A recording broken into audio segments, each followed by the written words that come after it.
suis Raphaël Séguier et je vous présente le podcast Sésame Asie. La région APAC compte plus de 4 milliards d'habitants et représente près de la moitié de la croissance économique mondiale. De nombreux Français sont donc venus s'installer ici, dans la région la plus dynamique au monde. Cependant, réussir en Asie n'est pas toujours facile. C'est pourquoi j'ai décidé de voyager de Hong Kong à Singapour, en passant par Tokyo et Shanghai, pour rencontrer ces Français qui ont réussi en Asie, percer leurs secrets et les partager avec vous.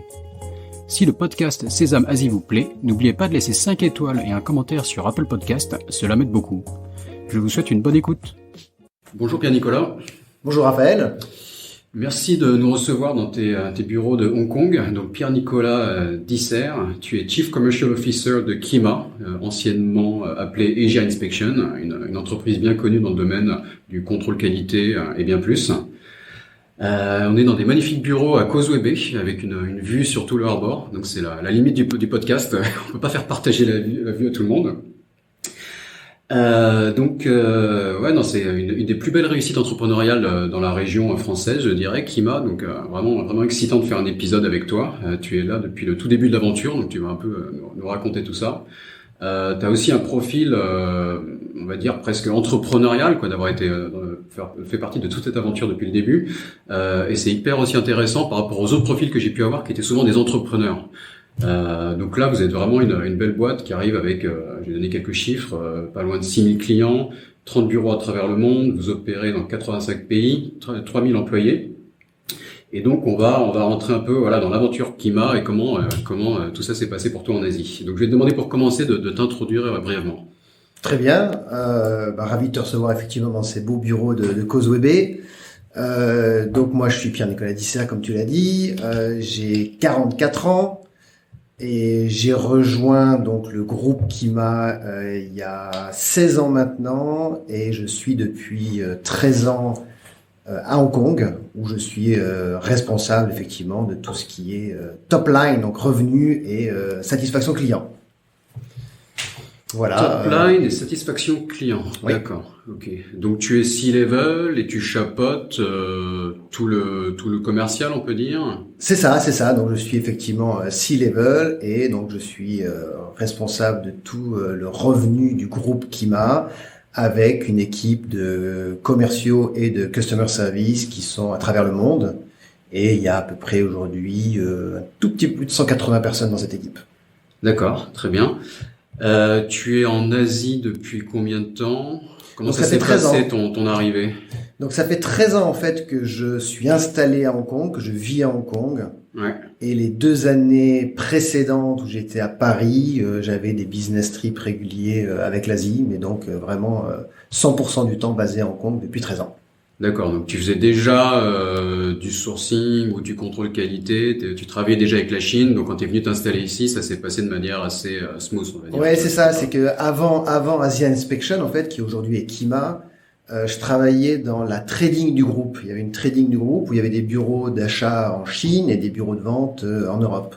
Donc moi j'étais responsable du bureau de vente à Paris et donc j'étais amené à venir régulièrement sur les salons à Canton, mais voir aussi notre bureau d'achat à Shanghai et à Shenzhen.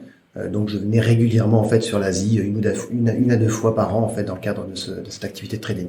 D'accord. Qui n'existe plus aujourd'hui, qu'on a vendu. Et au moment où on a vendu cette trading, donc j'ai basculé sur Asia Inspection à temps plein, et c'est là que j'ai décidé de bouger sur Hong Kong avec ma femme à l'époque. D'accord. Donc une trading, donc c'est ce qui s'appelait Sebo, c'est ça ? C'est ça. Alors quel produit vous faisiez ? Enfin, c'est quoi votre activité et comment est-ce que vous avez commencé à démarrer Asia Inspection sur la base de cette trading ? Ouais. Enfin, tu vois, raconte-nous un peu le début. Très bien. Donc en fait, Sebo était effectivement une société, donc une trading où on sourçait des produits type goodies, objets promotionnels, des sacs, des t-shirts, et qu'on vendait en fait à des clients comme L'Oréal, Yves Rocher, ce genre de clients. Et donc c'est une activité en fait où tu as pas forcément un fournisseur régulier, ça dépend du besoin du client. Donc tu es amené à travailler avec une multitude d'usines, principalement en Chine à l'époque, mais un petit peu au Bangladesh, un petit peu en Inde. Et donc, quand tu travailles avec une usine de temps en temps, c'est difficile de construire en fait de vraiment s'assurer d'un bon partenariat, que le niveau de qualité est suffisant. Donc, il fallait contrôler. il fallait contrôler, et donc à l'époque sur le marché, en fait, on faisait appeler aux concurrents actuels de Asset Inspection et donc de Kima, et on n'a pas trouvé chaussure à notre pied, donc on s'est dit ok, donc on va devoir créer notre équipe d'inspecteurs, et on s'est dit ok, si nous en tant que PME, parce que c'était une PME, c'est beau, si on a ce sentiment en fait où sur le marché de l'inspection il manque quelque chose pour répondre à ces besoins de PME, eh ben, peut-être que ce n'est pas les seuls. Et si on n'est pas les seuls, on s'est dit, ok, créons Asset Inspection pour adresser au départ le marché des on a ce PME. besoin que vous aviez déjà. Et donc une inspection, enfin pour le néophyte que je suis, c'est de nombreuses années en Asie, mais sans vraiment travailler avec des usines ou faire tout ce qui est travailler dans le sourcing. Comment ça se passe, quoi? Enfin déjà il faut trouver la bonne usine. Et ensuite, il faut s'assurer que la production est conforme à tes demandes, répond à des normes. Enfin, explique-moi un peu. Alors ça c'est sur la partie sourcing. Évidemment, tu dois trouver l'usine qui te correspond par rapport au produit que tu veux, à la qualité que tu veux, au prix que tu veux. Ce que tu faisais en tant que trading, ça voilà, c'était en tant que trading. Ouais. Voilà, en tant que trading, c'est ce qu'on faisait. Alors moi, j'étais beaucoup plus sur la partie vente, mais donc découvrir le besoin du client et puis s'assurer en fait qu'en production, on produisait ce que le client attendait. Et donc. En Chine, notamment, tu disais, voilà, je veux tel produit, on te dit, oui, tu auras tel produit, mais derrière, il faut s'assurer que c'est bien le produit. Il y a des anecdotes où je me rappelle, en fait, c'était pas du tout sur un objet promotionnel, mais c'était des poignées de porte. D'accord. Des poignées de porte assez luxueuses, ok, on commande ces poignées de porte. Et donc, l'usine nous appelle, tout est prêt, je peux shipper, non, attends, avant de shipper, on va venir voir. Et les poignées de porte qu'on avait commandées qui devaient être argentées, étaient dorées. Voilà, c'est ce genre de choses en fait. Donc ça c'est très basique, mais de temps en temps ça peut être sur un t-shirt en fait. Ils nous mettent des étiquettes L, mais en fait quand on mesure c'était plutôt du XL. Donc en fait le contrôle qualité c'est vraiment on va dans l'usine s'assurer que le produit final est conforme à ce qu'on a commandé, au cahier des charges qu'on a produit. Voilà, c'est ça le contrôle qualité. Et après, tu as d'autres choses qui viennent au-delà, c'est que tu as certains produits qui sont normés, ou pour les faire venir en France, en Allemagne, aux États-Unis, tu as des tests à réaliser, des tests en laboratoire. Donc ça, c'est aussi quelque chose qu'on fait chez Kima, où on a des laboratoires où on va tester ces produits, s'assurer qu'il n'y a pas la matière chimique qui est interdite pour rentrer sur ce pays, etc. Donc le contrôle qualité, c'est vraiment au sens vague. C'est le contrôle du produit, les tests sur le produit pour s'assurer en fait des normes, et c'est aussi s'assurer avec quel fournisseur on travaille. Donc la compliance d'un point de vue éthique par exemple. Est-ce que le fournisseur avec lequel tu travailles, il paye bien ses employés, il paye les heures supplémentaires, est-ce qu'on s'assure le minimum c'est qu'il fait pas travailler des enfants, est-ce qu'on s'assure qu'en fait s'il y a jamais un incendie, est-ce qu'il y a bien les portes de secours, ce genre de choses. Donc voilà, donc c'est vraiment 3 services qui sont l'inspection produit, l'audit d'usine et le test en laboratoire sur ce produit. D'accord. Et donc, tu commences à nous dire que vous avez lancé EG Inspection, maintenant Kima, pour répondre à ce besoin que déjà vous aviez. Oui. Alors, j'imagine que ça a commencé tout petit au début, et comment de fil en aiguille vous êtes arrivé à monter une telle entreprise là. Alors, le besoin qu'on avait, en fait, on s'était aperçu qu'il fallait énormément de flexibilité, de réactivité, parce que en Chine, t'as ton fournisseur qui te dit oui, pas de problème, je vais te livrer à telle date, la production sera finie à telle date, et puis la veille, évidemment, l'avant-veille tout va bien, et la veille on t'explique j'ai du retard. Et quand on avait le besoin d'une inspection, qu'on travaillait avec une autre société de contrôle qualité, si la veille on lui disait désolé, je peux plus y aller parce que l'usine n'est pas prête demain, vas-y après-demain, vas-y dans 2 jours, vas-y dans 4 jours.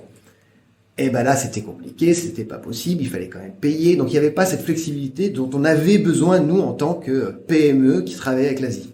Donc, c'est pour ça qu'on s'est dit, voilà, ça, ce besoin de flexibilité, tout le monde l'a. Parce que tout le monde a cette problématique en Chine où le fournisseur va nous dire oui, et à la dernière minute, non. Donc, en fait, quand on a créé cette société, on était tout seul, il y avait quelques inspecteurs. C'était vraiment avec cette idée de dire, OK, on doit offrir le maximum de flexibilité, de réactivité à nos clients. Et avec une idée simple, c'était on voulait offrir aux clients un service avec un prix tout inclus. D'accord. Parce qu'avant, c'était ça coûte tant, mais en fonction d'où est ton usine, alors on va rajouter des frais kilométriques, des déplacements. Donc à la fin, tu savais jamais exactement combien allait te coûter ton contrôle qualité. Et donc avec cette idée toujours d'offrir un service simple à nos clients, c'est pour ça qu'on a vu quelque chose de packagé. Une inspection en Chine, ça coûte tant, quel que soit l'endroit, quel que soit le jour. Et on a offert sur le marché, tout ça pour aller toujours dans cette réactivité et flexibilité, un portail. On était le premier à offrir sur un site internet. Le client, il était capable de booker son inspection, il payait, il recevait son rapport, et en fait, on le voyait même pas. C'est-à-dire grâce à ça, on a été capable d'adresser en fait des clients dans le monde entier, des PME qu'on n'a jamais vus, qui bookaient. On leur envoyait un rapport. Ah, c'était même automatisé, quoi. En tant que commercial, parfois, tu avais plus besoin de parler aux clients, c'était... Alors, on leur parlait pour les convaincre qu'il fallait nous utiliser, mais en tout cas, la relation après, le suivi, c'était, voilà, vous vous connectez sur votre plateforme et vous faites tout vous-même. Il n'y a pas besoin, parce qu'à l'époque, c'était envoyer quasiment un fax, envoyer un email, et là, non, c'était vraiment, hop, une plateforme. Et c'est cette plateforme qui a fait qu'en fait, on a réussi à avoir un vrai avantage compétitif par rapport à nos concurrents. Et que petit à petit, la société a grossi, on s'est étendu, c'était plus qu'en Chine, c'était dans d'autres pays. Et une fois qu'on a eu le bon réseau, le bon service, on s'est dit, ok, c'est super d'adresser le marché des PME, mais on se sent prêt maintenant pour aller au-delà et adresser le marché des grands comptes. Voilà, et donc petit à petit, la société a évolué pour atteindre maintenant un peu plus de 6 000 clients dans le monde. D'accord. Donc vous êtes vraiment différencié. Donc d'abord en offrant ce service packagé, et après surtout par la tech. Donc c'est vraiment ce que tu appelles un portail internet. Essentiellement pour la communication avec les clients, ils se branchent sur un site internet, et ils ont accès à les audits, tous les documents, toutes les informations que le client peut avoir sont sur ce site internet, et ça va être un élément clé pour se différencier, quoi. C'est ça a beaucoup évolué évidemment, mais dès le départ, le client avait un login. Il y allait, il était capable de placer une commande, que ce soit un audit, une inspection ou un test en laboratoire, et il recevait son rapport via la plateforme, et depuis la plateforme avec ce rapport, il pouvait même communiquer avec son usine en disant « je viens de recevoir le rapport, écoute, ça me va pas, je refuse cette production, ou je l'accepte ». Ça, c'était vraiment la base. D'accord. Et petit à petit, toujours effectivement en utilisant la tech pour apporter plus de valeur ajoutée à nos clients, ça a évolué, et donc aujourd'hui, typiquement, un client sur son compte, il va avoir accès à de la data en temps réel. Alors, non seulement il a le rapport d'inspection, mais il va avoir en temps réel de la data qui va lui dire, dans telle usine, voilà le type de défaut que tu trouves, voilà l'évolution, voilà la performance par rapport à d'autres usines, par rapport à tel type de produit. Donc c'est vraiment avec un outil, une analytique en fait, qui lui permet de prendre les meilleures décisions en termes de où est-ce que je devrais placer ma prochaine commande. D'accord. Voilà, effectivement ça a beaucoup évolué, mais la tech nous a toujours aidé à nous différencier, et à apporter plus de valeur à nos clients, et je dirais même à contrôler bien nos personnes sur place. Voilà, on est, comme tu disais tout à l'heure, on est présent dans 85 pays. Donc on a des inspecteurs au Nigeria, en Colombie, au Sri Lanka et 85 pays où il y a de la production, et donc vous êtes présent. Exactement. Et donc on a nos inspecteurs, et donc on les manage à distance, ces gens-là. Et donc les manager à distance, on a besoin de la tech. Et donc grâce à la tech, on sait exactement où ils sont, à quelle heure, quand est-ce qu'ils ont commencé l'inspection, quand est-ce qu'ils la finissent. Et avec toute cette data qu'on collecte, on peut savoir également s'il y a des tendances qui pourraient être suspicieuses. Par exemple, un inspecteur qui va dans cette usine, il trouve, 3% de défauts. Mais quand un autre inspecteur va dans la même usine, il en trouve 12% de défauts. D'accord. Peut-être que c'est lié juste à une production, mais peut-être qu'il y a quelque chose un petit peu de bizarre. Donc voilà, donc nous, la tech nous permet également de contrôler nos gens à distance. Parce que vous faites de l'inspection, donc votre but c'est aussi de détecter des problèmes, parfois des fraudes au niveau des usines. Il peut y avoir des... Ouais, alors la première chose, nous, ce qu'on veut, c'est s'assurer que le client, s'il accepte le conteneur, on va dire, le produit qu'il avait acheté, c'est bien le produit qu'il va recevoir. D'accord. C'est la première chose. Après, effectivement, comme on est dans des usines, on peut identifier des problématiques liées, peut-être, alors ça c'est le cas extrême, c'est assez rare, mais ça arrive, on identifie que là, sur la chaîne de production, il y a des gens qui sont très très très très jeunes. D'accord. Ouais. Donc ça, on peut quand même remonter l'information. On a régulièrement, alors je vais pas dire toutes les semaines, mais au moins tous les mois, on a des clients qui nous disent de bonne foi, merci d'aller dans telle usine contrôler ma production. Et en fait, ils passent par des intermédiaires. D'accord? Et donc, nous, quand on arrive sur place, c'est pas une usine, c'est une prison. D'accord, ok. Et donc, ça, c'est le genre d'information. Alors, évidemment, on le remonte aux clients. Et là, les clients... ils sont pas au courant. Alors, ils sont pas au courant. Production d'une Ils sont pas au courant. D'accord. Ouais. Ils sont pas au courant. Ouais. Ou alors, il y a d'autres choses. Il y a des messages parfois cachés dans les prisonniers, par les prisonniers dans les produits, donc parfois on entend des histoires comme ça. Ah oui, c'est vrai. Nous, on n'a jamais vu ça, mais c'est vrai qu'on entend ce genre d'histoire. Mais donc, c'est la réalité. C'est-à-dire que de temps en temps, des produits c'est fabriqué dans des prisons sans que le client soit au courant, de bonne foi. Ou alors, écoutez, voilà, moi, je suis allé visiter cette usine, je l'ai auditée, je la trouve bien, donc j'ai décidé de placer une commande dans cette usine. Il place la commande, merci d'aller inspecter. Et en fait, quand on va inspecter, on s'aperçoit finalement que ça n'a pas été produit sur cette usine. Mm-hmm. Ça a été subcontracted. Désolé, je cherche mes mots en français, mais ça a été finalement cette usine externalisée. Voilà. Cette usine a décidé d'externaliser en fait sa production à une autre usine qui n'avait été pas validée par le client. Et un client quelque part qui fait l'effort d'auditer son usine, d'approuver une usine, et juste pas envie en fait que la production soit faite ailleurs. Donc c'est aussi ce genre d'information qu'on peut apporter aux clients. Est-ce que vous pouvez même éviter des arnaques? Enfin, moi j'ai entendu parler d'histoires parfois de gens qui n'aient même pas d'usine, quoi, qui essaient de signer des contrats avec des usines fantômes, qui faisaient visiter une usine, voilà, qui était quelconque, mais après ensuite quand tu signais le contrat, les gens ils disparaissaient. Enfin, alors là-dessus. Toi tu as entendu des histoires, mais moi j'ai vu la réalité. Et effectivement, j'ai vu des usines qui n'existaient pas. Je me souviens, écoute, c'était il y a 2 ans et demi. La même semaine, on a reçu un coup de fil ou un email de 2 sociétés différentes. Une en Espagne, une en Pologne. Donc 2 marchés complètement différents, qui ne se connaissaient pas. Et les 2 nous disent, à quelques jours d'intervalle, écoutez, voilà, j'ai placé une commande dans une usine, j'ai payé 30% d'acompte, et puis depuis, plus rien. Et puis de nouvelles, j'ai plus rien. Est-ce que vous pouvez aller dans l'usine? Voilà l'adresse.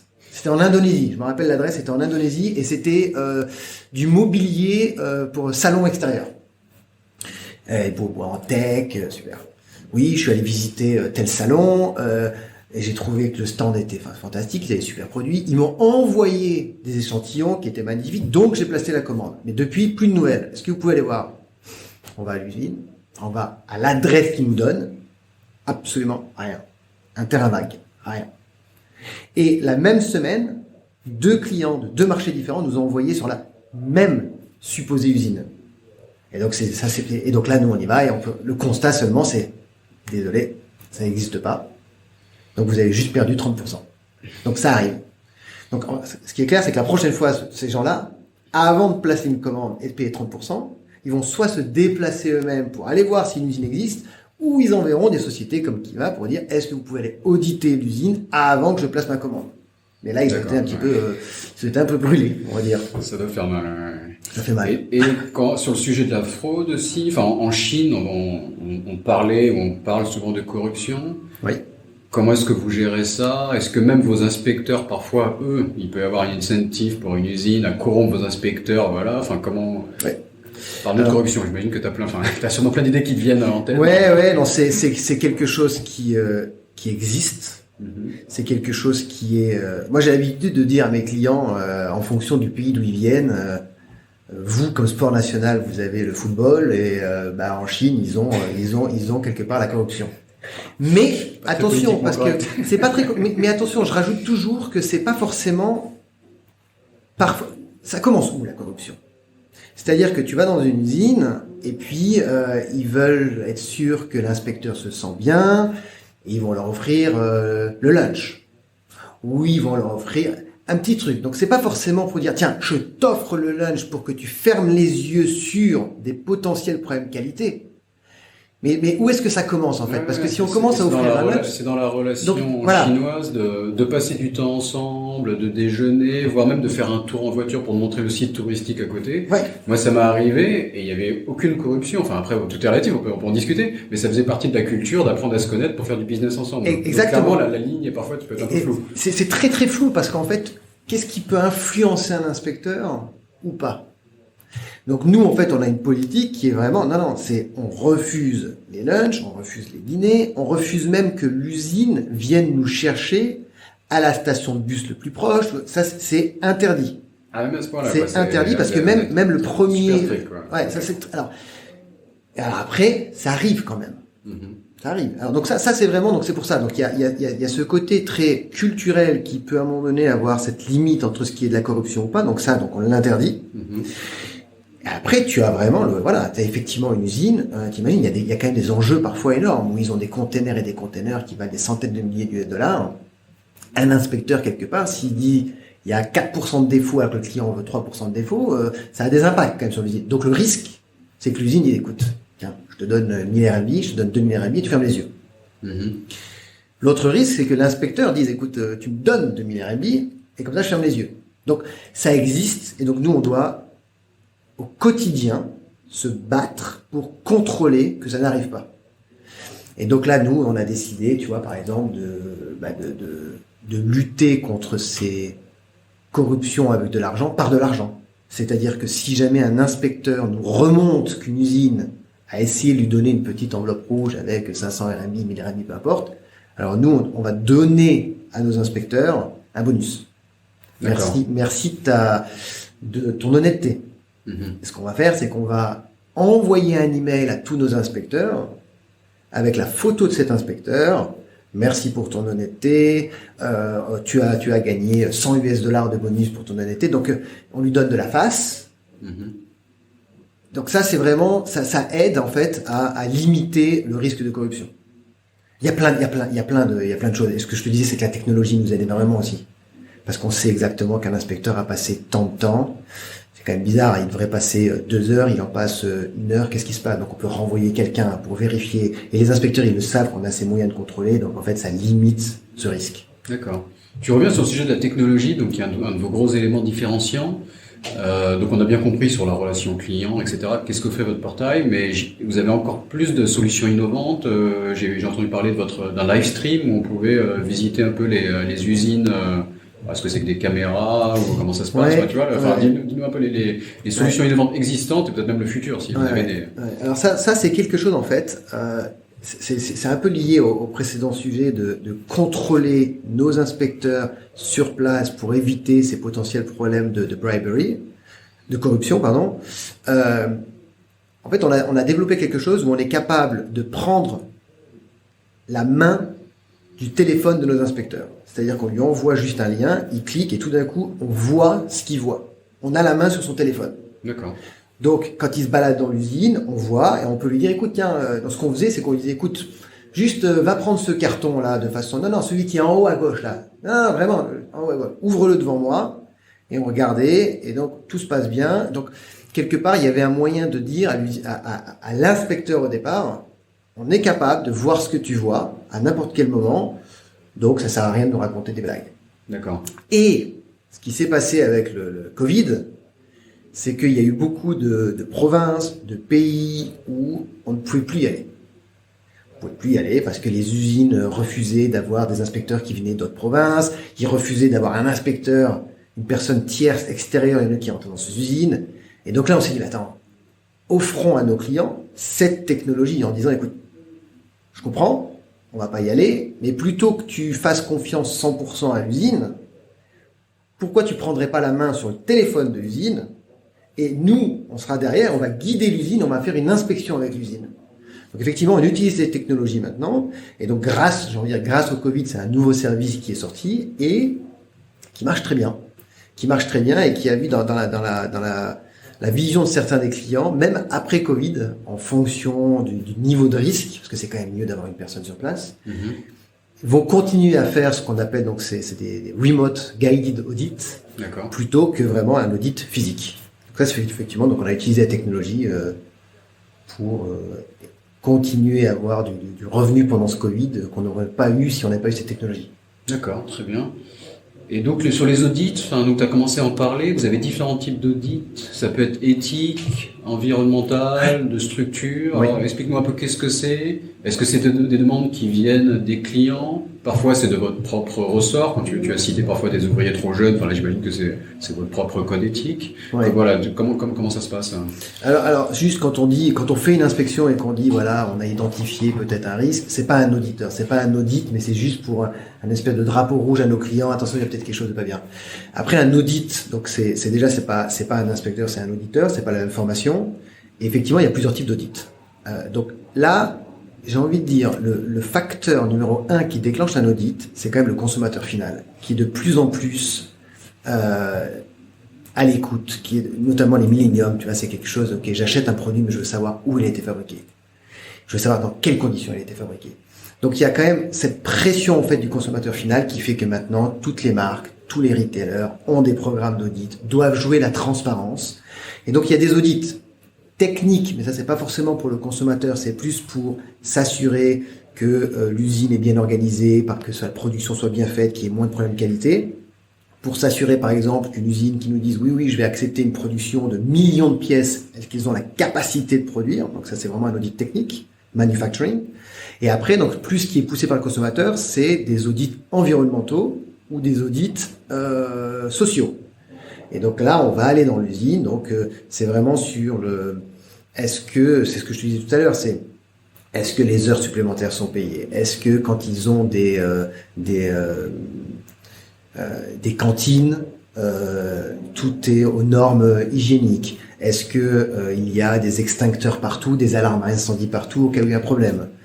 Donc ça, c'est quelque chose qu'on fait énormément. Et il y a un service en fait qui a explosé ces dernières années, qui est l'audit de structure. Donc, je sais pas si tu te rappelles, il y a plusieurs années, en fait, au Bangladesh, en fait, cette usine qui s'est effondrée, tuant plus de 600 personnes, ça a été un vrai électrochoc.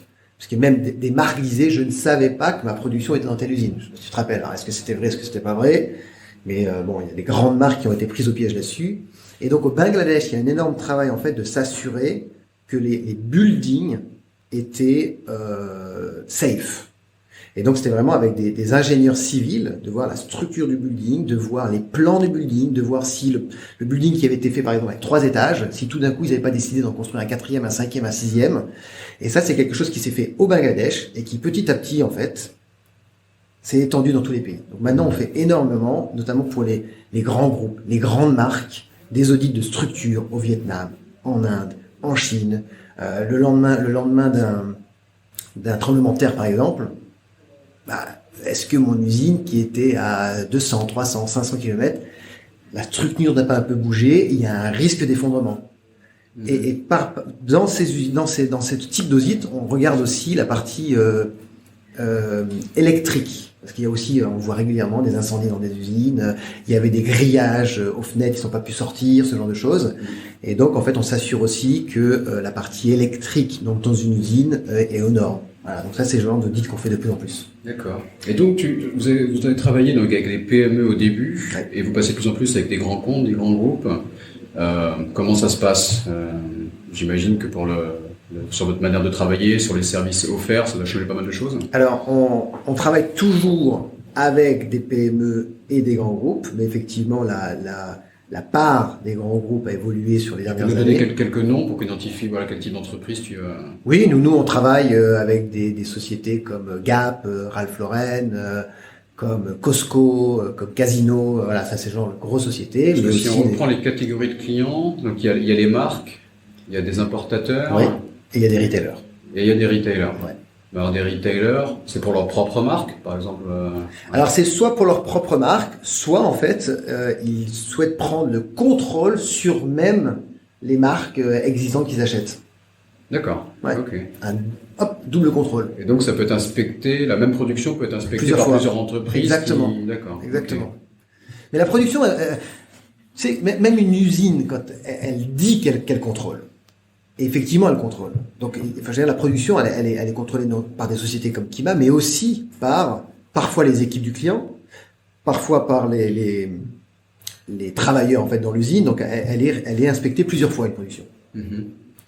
Donc, et donc pour répondre à ta question sur ces grandes sociétés par rapport aux PME, elles nous aident aussi nous à à offrir toujours des nouveaux services, quelle valeur ajoutée on peut apporter. Donc on est très à l'écoute de ces gens-là et ensemble en fait on construit des nouveaux services.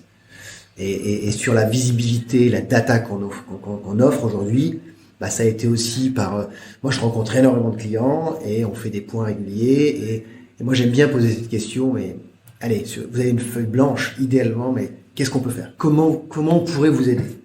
Et là, ça part partout. Et c'est là qu'en fait, on a les idées de demain finalement. On a les idées de demain, et donc là, on a l'avantage en fait chez Kima d'être très agile.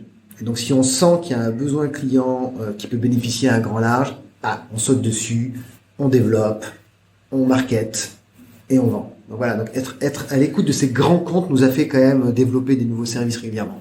D'accord. Et j'imagine qu'en termes de tout ce qui est relation avec les usines, c'est quand même quelque chose d'assez confidentiel. Il y a parfois une part de secret. Enfin, quand on trouve la bonne usine, on n'a pas envie que le concurrent sache où on source. Et à la fois, vous partagez de la donnée, vous benchmarkez les usines. Comment est-ce que vous gérez toute cette problématique de confidentialité? Très bonne question. Donc, la première réponse, c'est que les data appartiennent à nos clients. D'accord? On ne partagera jamais une data d'un client ouvertement à quelqu'un d'autre. Ce qu'on fait, c'est qu'on agrège les datas. C'est-à-dire que donc les datas de Gap, Ralph Lauren, donc nous on va les agréger et on va pouvoir dire à quelqu'un qui travaille dans la même industrie vos datas par rapport à la moyenne, sans leur dire que c'est Gap, Ralph Lauren, que c'est dans telle usine. Voilà comment est votre performance par rapport à la moyenne des autres clients qui sont dans la même industrie. C'est ça qu'on fait. Mais jamais on va dire production dans cette usine par rapport à la production d'une autre marque dans la même usine, voilà comment vous performez. Ça on ne le fait pas. D'accord. Alors, ça c'est. Non, je sais clairement. Ouais. Et le e-commerce, est-ce que donc déjà t'as parlé là du Covid là qui a changé la donne. On a aussi vu le e-commerce boomer grâce à la situation, mais bon c'est une tendance de fond. Et j'imagine que ça a dû changer votre métier, impacter votre métier. Alors ça n'a pas forcément impacté notre métier, parce qu'à la fin, tu as toujours besoin d'envoyer quelqu'un dans une usine, contrôler que ce produit soit vendu sur une plateforme e-commerce ou dans un magasin. Ce qui est intéressant, c'est que le coût de la non-qualité pour une plateforme e-commerce est beaucoup plus élevé que pour un retailer classique. Je m'explique. C'est qu'aujourd'hui, en fait, en e-commerce, t'achètes 5 chemises, 5 pantalons, et si jamais il y a un petit défaut et quelque chose qui ne va pas, tu le retournes aux frais de la plateforme e-commerce. Donc en fait, la gestion d'un retour coûte plus cher que la personne qui revient dans le magasin pour le remettre. Donc quelque part, il doit faire encore plus attention que le produit est de bonne qualité pour éviter ces coûts en cas de non-qualité. Donc pour nous, finalement, c'est même une opportunité. Ouais.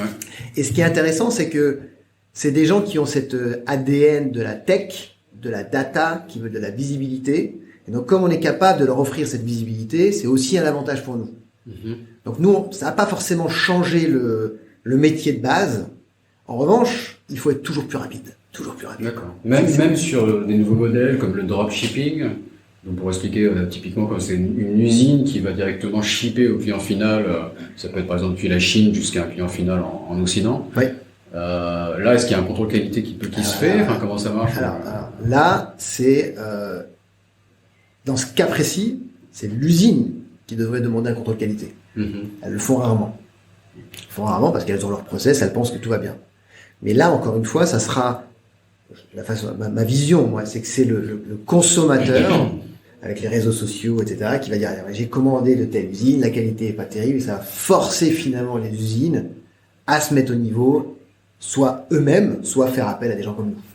Non, il y a quand même des reviews sur le site e-commerce, il y a les réseaux sociaux où on peut dire les choses qui se passent mal en cas de problème. Donc là, ça peut déplacer la responsabilité, mais au final, il y aura toujours une pression pour avoir des produits de bonne qualité. Exactement. Donc votre métier d'aller vérifier que tout se passe bien dans les usines, quoi. Exactement. Donc, ça ne fait que déplacer la problématique.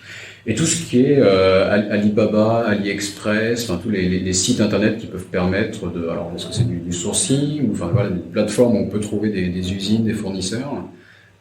Comment vous vous placez par rapport à ça? Alors, nous, Est-ce que ça permet aussi de certifier, tu vois, d'avoir parfois on voit des labels de certification, ils ont des petites médailles, etc. Est-ce que c'est du bullshit? Est-ce que ça vaut quelque chose? Enfin, comment tu vois tout ça?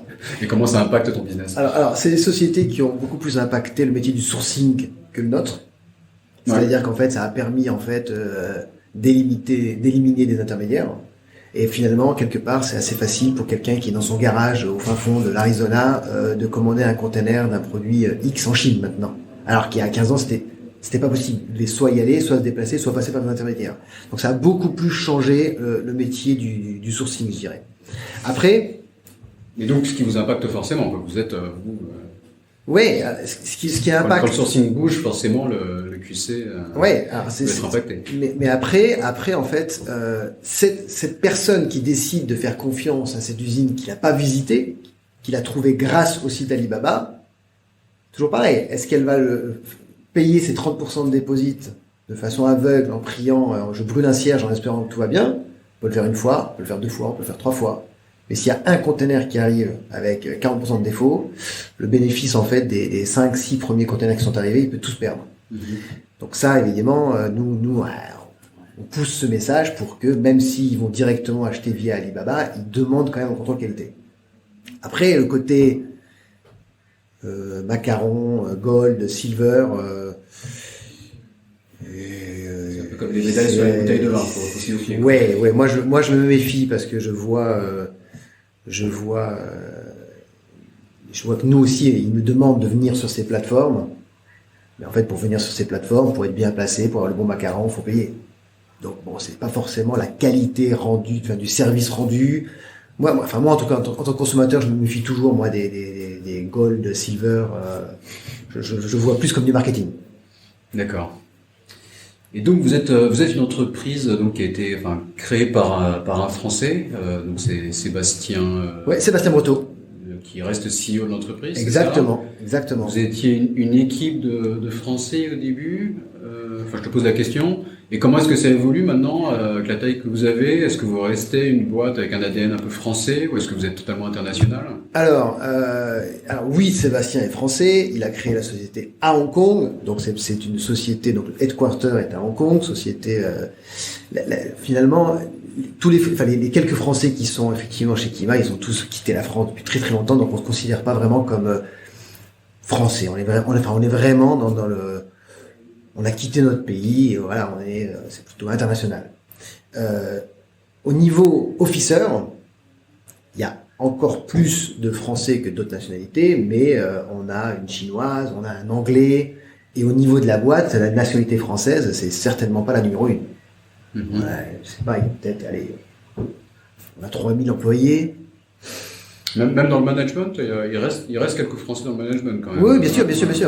Non, il reste des Français dans le management, que ce soit C-level, directeur ou manager, mais on a des Anglais, on a des Italiens, on a vraiment toutes les nationalités. Il y a, alors juste je te parlais tout à l'heure que j'avais 180 personnes dans mes équipes. 180 personnes, c'est 32 nationalités différentes. D'accord. Uniquement sur la partie sales et customer service. Donc en fait, voilà, on se considère comme une boîte hongkongaise avec très internationale. On se considère pas comme une société française. Même si effectivement le management peut être français, mais on se considère pas forcément comme une société. C'est une entreprise qui a été rachetée en fait. Non. Alors c'est une société donc qui est détenue à majorité par Sébastien, le CEO fondateur et le management. D'accord. On a encore la majorité, mais on est sous LBO depuis 2 ans et demi. Une participation minoritaire en fait d'un fonds. D'accord. Voilà, mais donc ça a été racheté en partie, mais la décision, la majorité est toujours détenue par le management et Sébastien. D'où le changement de nom, Asian Inspection Non. Kima, non pas de Non. En fait, Asian Inspection, comme son nom l'indique, on faisait des inspections en Asie. D'accord, c'est vrai. Et c'était ça commençait à être assez limité. Donc tout le monde, on se faisait appeler AI pour essayer de limiter cette idée de ils font des inspections qu'en Asie. Comme je te disais, aujourd'hui on a des laboratoires, on fait des tests en laboratoire, on fait des audits, on fait des inspections, on est dans 85 pays.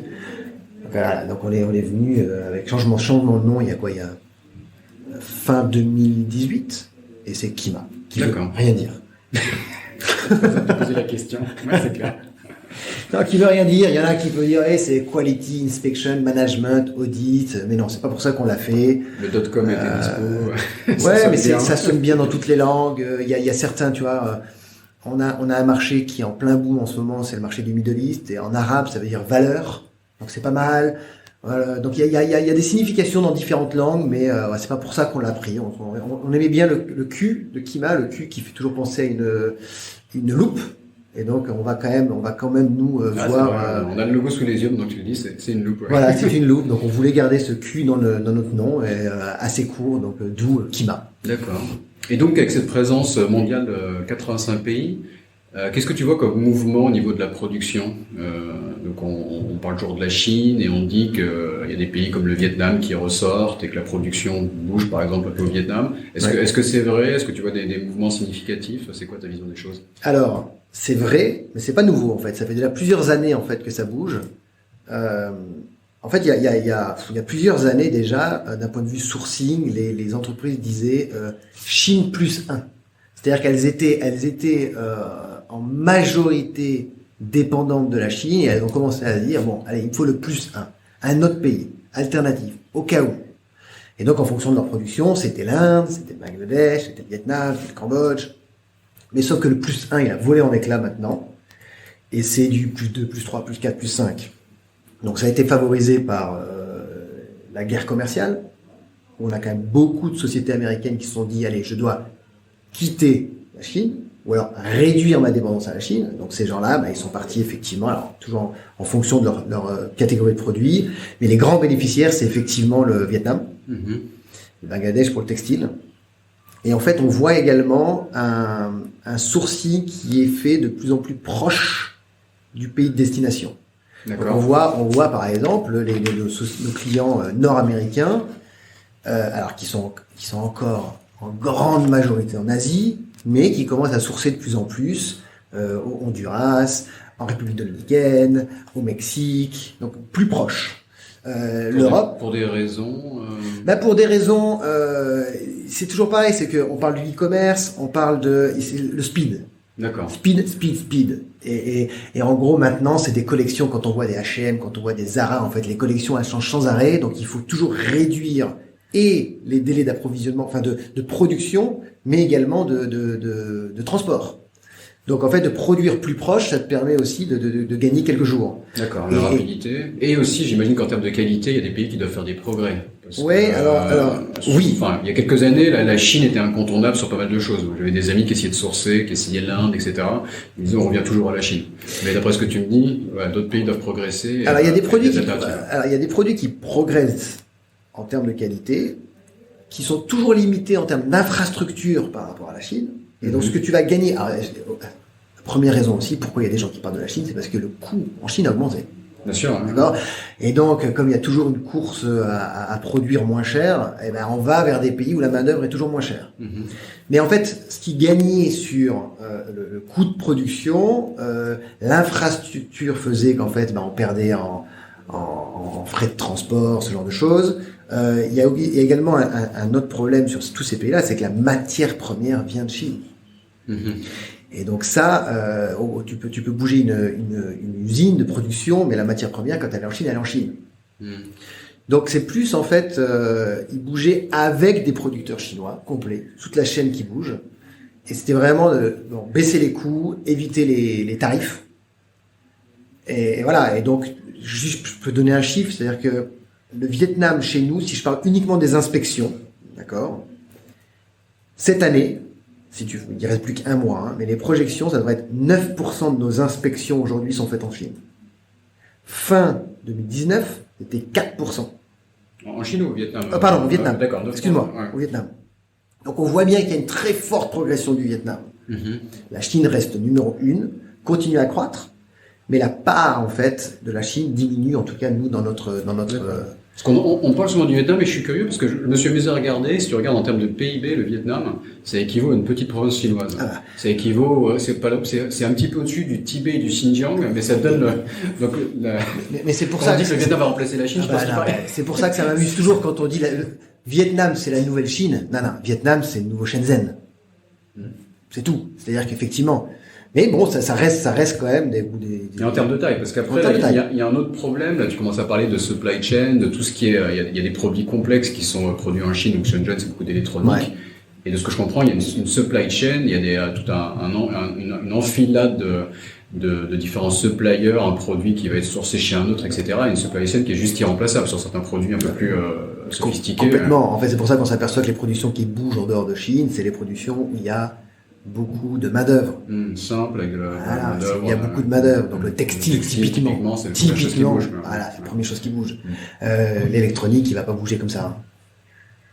D'accord. Et donc, et sur la Chine, enfin, donc t'as quand même, t'as un scope qui est clairement international, mais t'as beaucoup bossé avec la Chine. Qu'est-ce que tu penses de je vais pas dire de la culture chinoise, mais plus, voilà, dans le monde du business, le relationnel avec les Chinois, la culture chinoise, enfin. Alors est-ce qu'il y a des choses qui t'ont surpris, tu vois, quand t'as... Oui, alors moi, donc je vis à Hong Kong. Je suis arrivé directement à Hong Kong, mais quand je suis arrivé à Hong Kong, en fait, on n'avait pas de bureau à Hong Kong.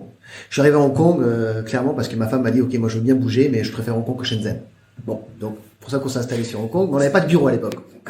On n'avait pas de bureau à l'époque, et donc, je faisais, la première année, 5 jours par semaine à Shenzhen. Donc, j'étais vraiment en Chine, au quotidien. Alors, le Shenzhen d'aujourd'hui, c'est plus du tout le même qu'il y a 13 ans, hein. Mais, moi, ce qui m'avait surpris, en fait, mais c'était pas forcément dans le business. Enfin si, dans le business ou même dans un restaurant. Donc moi je parle pas chinois. Et donc j'ai été dépendant en fait de mes collègues pour des business, des meetings avec des potentiels clients ou fournisseurs, mais aussi quand on allait au restaurant. Et en fait moi ce qui m'a toujours surpris et qui me surprend encore, c'est quand je leur demandais de traduire quelque chose. Et donc là je leur dis une phrase simple, j'aimerais commander tel plat. Et là, je les entends parler au serveur, où ma phrase qui a duré 10 secondes, au bout d'une minute, il continue à parler. Et le serveur lui pose une question qui dure 10 secondes, et il me pose cette question qui dure 1 minute ou 2 minutes. Ça, c'est quelque chose qui m'a toujours sidéré, qui me sidère toujours. Qu'est-ce qui se passe entre cette phrase de 10 secondes que j'ai dit, je demande de traduire, et qui se transforme en 1 minute, 2 minutes, 3 minutes. Ça, c'est quelque chose qui m'a toujours sidéré et qui me sidère encore. C'est vrai que moi je parle chinois et c'est vrai que j'ai même souvent été témoin de traduction, tu vois, où moi je comprenais les deux parties. Et c'est vrai que parfois il peut y avoir de la perte d'informations, parfois il y a le côté culturel qui joue, parfois comme tu le sais, les Chinois ou les Asiatiques vont pas être hyper directs, donc l'étranger va dire un truc hyper direct, ouais. Et la personne, il est face au boss, en plus il est le petit traducteur face au boss chinois, il va pas oser, donc il va commencer à faire un peu de manière un peu alambiquée, essayer de passer un message, mais ça prend plus de temps. Et parfois il y a une tendance à complexifier les problèmes, quoi. C'est vrai que on n'est pas câblé pareil. Non. Et les occidentaux, c'est vrai que ça va on peut aller voir du point A au point B tout droit.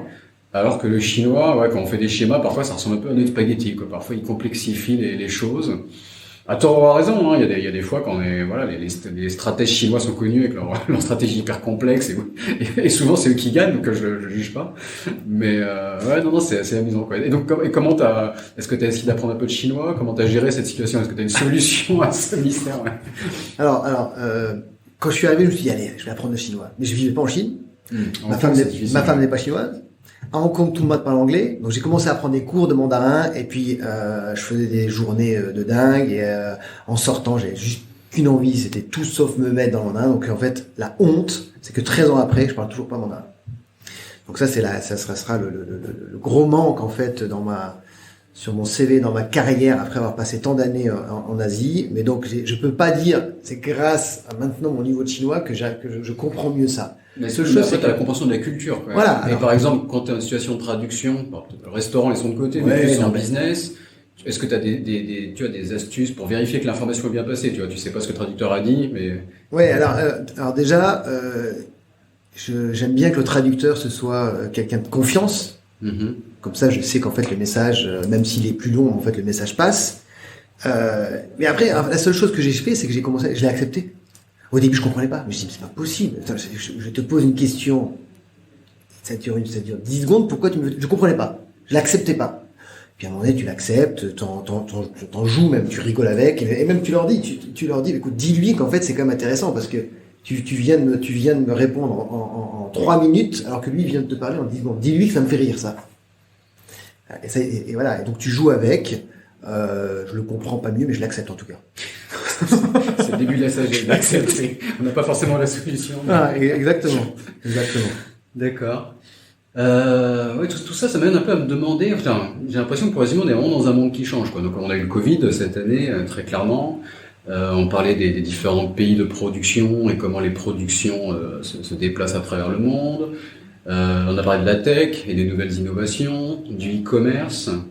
Est-ce qu'on peut essayer de synthétiser tout ça? C'est une question difficile, mais intéressante. Et comment est-ce que Kima se projette dans ce monde changeant? Quel est l'avenir de Kima dans ce cadre? Mais, oui, ça change. Ce qu'il faut, en fait, c'est... On ne sait pas ce qui va se passer demain, mais il faut être prêt. Il faut être prêt. Donc, il faut être agile, il faut être à l'écoute. Et ça, c'est quelque chose, en fait, c'est dans l'ADN d'une société, en fait. Il y a des sociétés qui ont ça. Et je pense qu'en fait, il y a une phrase qui est connue, mais enfin, je sais pas si c'est connu, mais en fait, c'est, si tu innoves pas, tu meurs. Mm-hmm. Et je pense que c'est encore plus vrai. C'est-à-dire que si je reste comme ça, mon service n'évolue pas, je suis persuadé que dans 10 ans, on n'existe plus. On n'existe plus. Mm-hmm. Je peux pas te dire ce qu'il faut qu'on fasse, mais je sais qu'il va falloir qu'on change quelque chose. C'est une évidence. Et donc ça, il faut être toujours prêt à se remettre en cause. Il faut toujours être prêt à...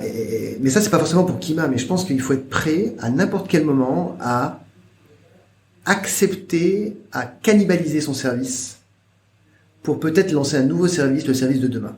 Mmh. Et ça, je pense qu'il y a beaucoup de sociétés qui sont pas prêtes à le faire, se dire, OK, j'ai tant de revenus qui sont générés par ce service.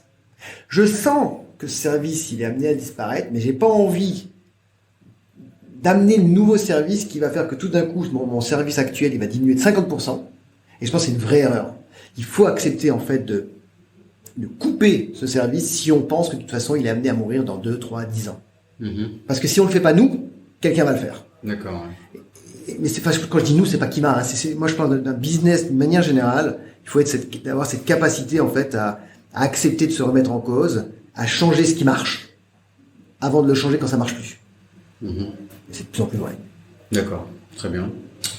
On va conclure cet entretien avec donc la question finale que je pose à chaque fois. Est-ce que tu as une astuce pour hacker l'Asie? Alors je sais pas si j'ai une astuce pour hacker la Chine. Je pense que... Donc la Chine en particulier, d'accord. Ouais, la Chine. Tu dis l'Asie, mais tu te concentres sur la Chine. Non, la Chine. C'est un bon morceau de l'Asie. La Chine. Mais en fait, la Chine ou l'Asie ou n'importe quel pays, en fait, quand t'es pas dans ton pays, t'es un étranger. Je pense que quelque part, tu hackes jamais vraiment ce pays. Parce que même si tu fais les efforts, si tu comprends les codes, même si tu parles la langue, même si tu essaies de t'intéresser à leur culture, il y a quand même quelque chose qui est que nous, on est né, on est baigné depuis toujours dans une culture et on n'arrivera jamais à hacker complètement l'autre, à mon avis. Mm-hmm. Mais quelque part, j'ai envie de te dire, moi, j'ai même pas envie. Moi, j'aime bien ce côté. Il y a quelque chose que je maîtrise pas complètement, mais il faut que je joue avec, il faut que je le comprenne. Et je me suis toujours dit, moi, tu vois, pour te dire, je me suis toujours dit, il faut. Le jour où t'en as marre, le jour où ils t'énervent, le jour où tu les comprends plus, c'est que t'as une espèce d'esprit presque de colon, il faut partir. Il faut partir, parce que de toute façon, on est chez eux. Quel que soit le pays, pas que la Chine, mais on n'est pas chez nous. Et donc, je cherche même pas à hacker ce pays, moi. Je cherche juste à être aussi accepté par ce pays, à le comprendre, à que ce soit finalement gagnant-gagnant, en fait, dans la relation. Mais je pense pas que je puisse le hacker, alors peut-être parce que je parle pas le chinois, mais je pense pas que je puisse le hacker, et encore une fois, j'ai pas envie, moi. J'ai pas envie. J'aime bien ce côté, c'est aussi pour ça que je suis parti, c'est aussi pour ça que j'ai quitté la France, c'est pour quelque part me mettre en danger, être un peu dans l'inconnu, dans la nouveauté, et j'ai envie que ça reste comme ça. D'accord. Donc à la fois rester soi-même, mais garder cette part d'inconnu, et apprendre à connaître l'autre. Ouais, alors rester soi-même, bon, évidemment c'est important, mais il faut pas rester sur ses positions, il faut être à l'écoute de l'autre, il faut le comprendre. Tu vois, regarde, un exemple. Moi, il y a autre chose qui me choquait au début. Vraiment, quand je dis le mot choqué, c'est, tu vois, moi je rentre dans un ascenseur, je dis bonjour. Je sors d'un ascenseur, je dis au revoir. Bon, j'ai été éduqué comme ça, c'est dans notre culture. En France, en général, c'est ce qui se passe. Et là, j'étais en Chine, j'allais à mon 22e étage à Shenzhen, les ascenseurs sont bondés, j'ouvre la porte, je dis bonjour, personne répondait, je disais en chinois, personne répondait, je disais au revoir, personne répondait. Et il me dit, mais qu'est-ce qu'ils ont, quoi? Enfin, ils sont pas polis, ces gens-là. Mince, ça coûte quoi de me dire bonjour, au revoir, un petit sourire? Bon. Et ça, c'est quelque chose qui me choquait, je comprenais pas, ça m'énervait. Et en fait, je dis, mais si tout le monde est comme ça, il y a une raison quelque part. Et en fait, j'ai compris, en fait, c'est la théorie des cercles. Et en gros, nous, il y a le cercle 1, 2, 3. Et en fait, nous, Européens, en fait, on se montre à notre avantage avec le cercle le plus éloigné. C'est-à-dire les personnes qu'on connaît le moins. Quand on connaît pas quelqu'un, la première fois qu'on rencontre quelqu'un, en général, on essaie de se montrer sur notre meilleur visage. On va être poli, on va espérer. Que va penser cette personne de nous? Ok? Et plus on se rapproche dans le cercle familial, de très bons copains, c'est là qu'on est le plus naturel, qu'on va être capable d'être... si on est dans un mauvais jour, il va le savoir, on n'est pas obligé de se montrer sous son plus beau visage. Et la Chine, c'est l'inverse. C'est-à-dire que moi, je rentre dans l'ascenseur, ils ne me connaissent pas. Je suis pas dans leur cercle 1, moi. Je suis dans leur cercle 3. Et dans leur cercle 3...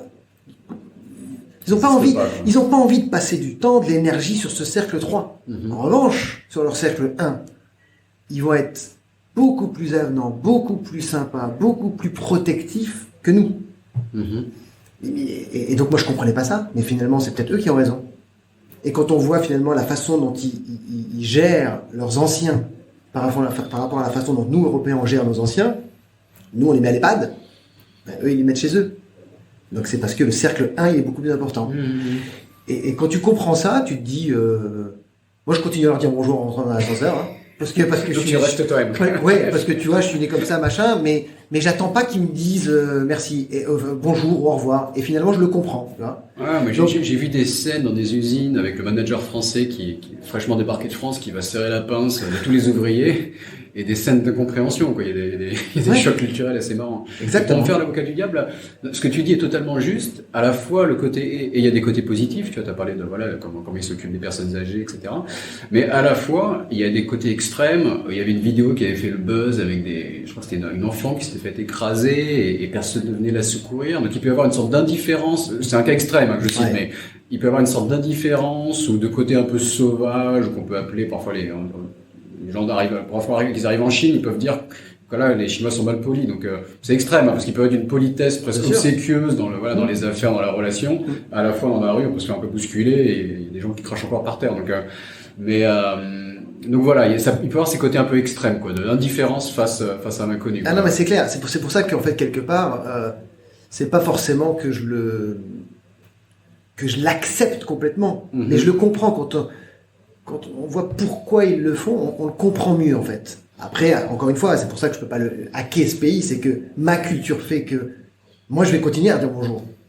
Et je vais continuer pour moi ça reste important le cercle 3, la façon dont ils me perçoivent, parce que je suis baigné là-dedans, je suis éduqué comme ça.